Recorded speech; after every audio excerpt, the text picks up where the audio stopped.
شاید د اختر اعلان یې وکړ څو ډزې به وکړو هوایي ډزې مه کوه ورورې د چا په کور به ګولۍ لړه شي او ولې اختر په بل باندې ورسکور کوي او هوایي ډزې ښې نه دي صحیح ده اختر دغه شان اختر خو خوشحالي ده دغه شان مونږ مناویږي ولې د یو بل کور ورانې هوایي ډزې مه کوئ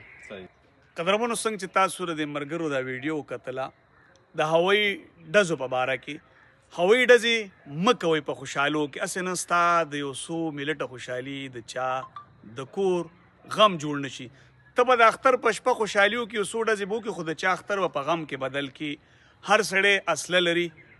یو خواست درته کومه دغه کم د ګولۍ پیسې چې نو دا غریبانانو له ورکوي په چم ګاونډ کې ماشومانانو له ورکوي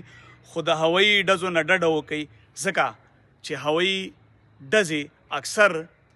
د چا غریب په بچي باندې راشي او بیا د هغه غریب خوشحالۍ په غم کې تېرې شي یو څو ورځې مخکې به تاسو کتلي چې زما د کیمرامین خوریم د هوایي ډزو ښکار شوی ځوان زلمی و لاړو پلار یې بېبس و دغسې د چا خوشحالي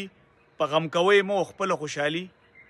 هم داسې تېره کوي د بغیر ډزو نه نو دغه زموږ یو پیغام و چې هوایي ډزو نه ډډه وکړئ زما او زما د پریا ټیم د طرفه ټولو کتونکو مینوالو ته د وړوکي اختر مبارکي وړوکي اختر ډېر ډېر مبارک شه